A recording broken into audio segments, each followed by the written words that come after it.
एक कहानी पति पत्नी के खट्टे मीठे रिश्तों पर आधारित है, जहां रोशनी अपने पति के साथ किराए के मकान में रहती थी। रोशनी के पति का नाम अनिल था और वह रेलवे में नौकरी करते हैं, लेकिन वह अपने काम के चलते रोशनी को समय नहीं दे पाते थे। इसलिए उन्होंने तय किया कि वह अपने माता पिता को गांव से बुला लें ताकि रोशनी को अकेलापन नहीं लगेगा। रोशनी बहुत ही मिलनसार लड़की थी और वह अपने सास ससुर को दिल से प्यार करती थी और इसलिए अपने पति के फैसले पर वह भी रजामंद हो जाती है। और कुछ ही दिनों में अनिल के मम्मी पापा इनके साथ रहने आ जाते हैं। रोशनी को कुछ दिनों तो अच्छा लगता है, लेकिन फिर वही अकेलापन महसूस होने लगता है। दरअसल अभी अभी रोशनी की शादी हुई थी और वह अपने पति के साथ कहीं बाहर घूमने नहीं जा पाई।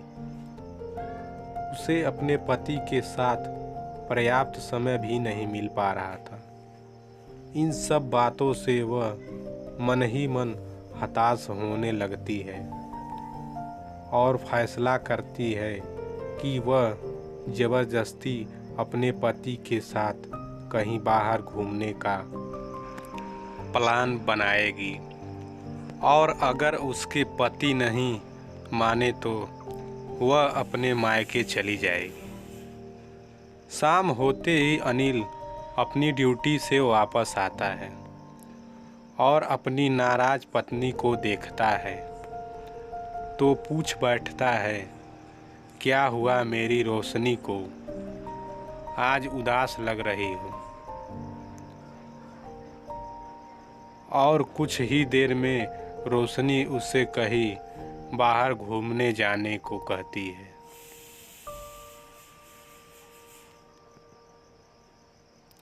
लेकिन अनिल अपने काम को लेकर बहुत परेशान होता है, इसलिए वह रोशनी को मना करने लगता है। रोशनी पहले से ही जिद ठान चुकी थी, जिसके आगे अनिल को झुकना ही पड़ता है।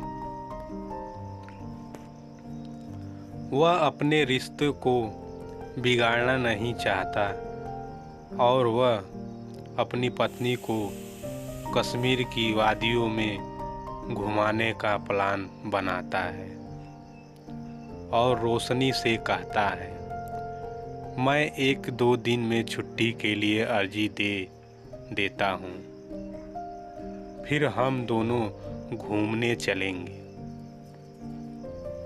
और कुछ दिनों तक मम्मी पापा भी घर में रहेंगे तो यहाँ की चिंता भी नहीं रहेगी।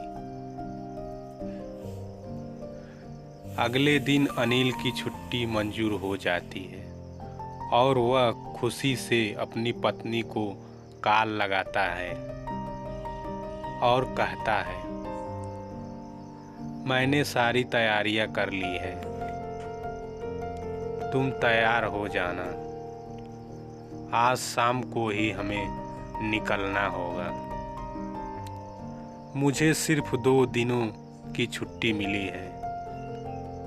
रोशनी अपने पति की बात सुनते ही उत्साहित हो जाती है और अपने कपड़े और ज़रूरी सामान बैग में जमाने लग जाती है। ट्रेन का समय 7 बजे था, इसलिए दोनों समय से पहले ही स्टेशन पहुंच जाते हैं और दोनों का प्यार भरा सफ़र शुरू हो जाता है। शादी के कई महीनों बाद पहली बार दोनों बाहर जा रहे थे। दोनों अंदर से बहुत खुश थे। सुबह होते ही ट्रेन पहुंच जाती है और वह अपने होटल पहुंचते हैं, जहां अनिल ने कमरा बुक किया था। दोनों तैयार होकर कश्मीर की पहाड़ियों में घूमने का प्लान बनाते हैं। मौसम बहुत ठंड होता है, इसलिए दोनों ने ठंड से बचने के लिए गर्म कपड़े भी पहन रखे थे। पहाड़ी में चढ़ने के लिए बहुत से लोग आए होते हैं और सभी के साथ अनिल और रोशनी भी शामिल हो जाते हैं।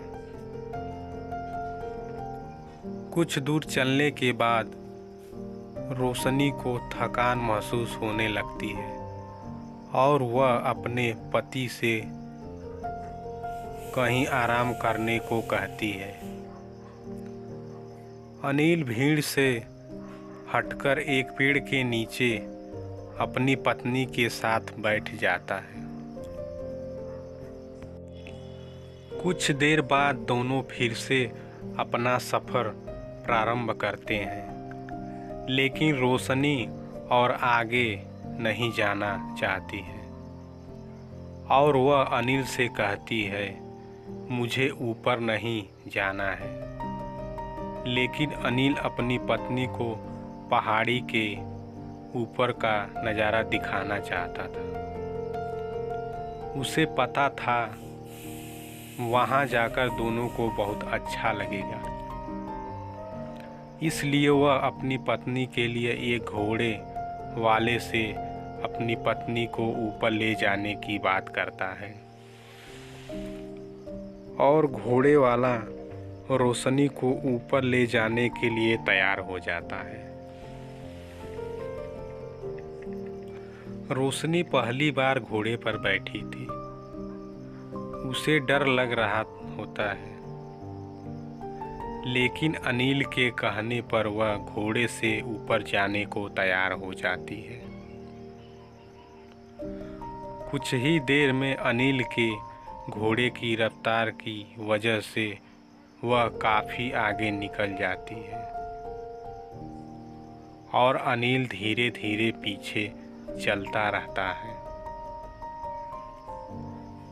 कुछ घंटों के बाद अनिल पहाड़ी के ऊपर पहुंचता है,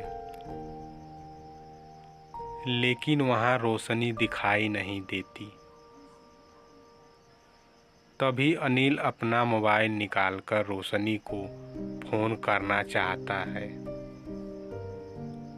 लेकिन मोबाइल में नेटवर्क न होने की वजह से कॉल नहीं लग पा रहा था। काफ़ी देर तक ढूंढने के बाद भी जब रोशनी का कुछ पता नहीं चलता,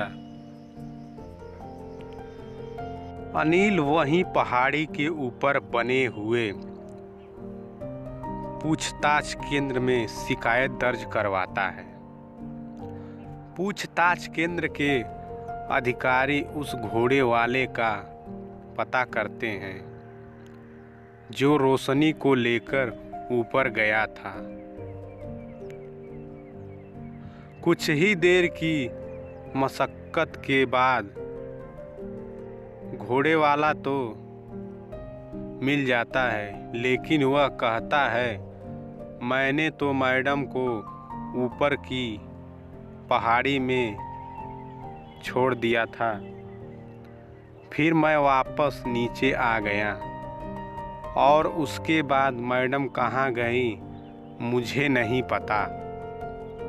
अनिल बहुत चिंतित हो जाता है और चारों तरफ रोशनी के नाम से आवाज़ लगाता है।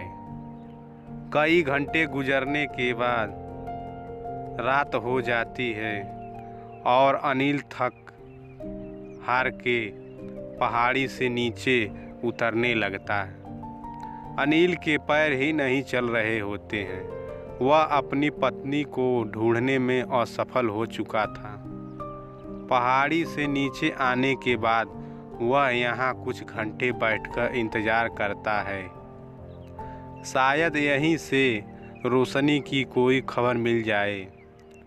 लेकिन रात 12 बजे जाते हैं और रोशनी का कोई पता नहीं चलता है। अनिल का मोबाइल भी स्विच ऑफ हो चुका था। वह किसी को संपर्क नहीं कर पा रहा था। तभी वह अपने होटल वापस लौटने का फैसला करता है और ऑटो लेकर अपने होटल पहुंच जाता है। जैसे ही अपने रूम का दरवाज़ा खोलता है तो उसकी पत्नी रोशनी सामने ही बैठी होती है और वह रो रही होती है। रोशनी को देखते ही अनिल उसे गले लगा लेता है। अनिल रोशनी से पूछता है, तुम यहाँ कैसे पहुँची? तब वह अपनी बात बताते हुए कहती है कि ऊपर पहुंचकर मैंने कई घंटों आपका इंतज़ार किया, लेकिन जब आप नहीं आए हैं तो मैंने किसी और से आपको फ़ोन लगाने के लिए कहा, लेकिन आपका फ़ोन तो लग ही नहीं रहा था। अनिल अपनी पत्नी को पाकर खुश हो चुका था और वह उतावलेपन से पूछता है, लेकिन तुम होटल कैसे पहुंची? तुम्हें यहाँ का एड्रेस पता था क्या? तभी रोशनी कहती है, हाँ, मेरे बैग में होटल का एक कार्ड पड़ा हुआ था जो रिसेप्शन पर आपने मुझे रखने को कहा था, और जब मैं अपने बैग से रुमाल निकाल रही थी तो यह कार्ड मेरे हाथ आ गया। अनिल और रोशनी एक दूसरे से मिलकर बहुत खुश होते हैं। उन्हें देखकर ऐसा लगता है जैसे कई वर्षों के बाद बिछड़े हुए दो प्रेमी मिले हों।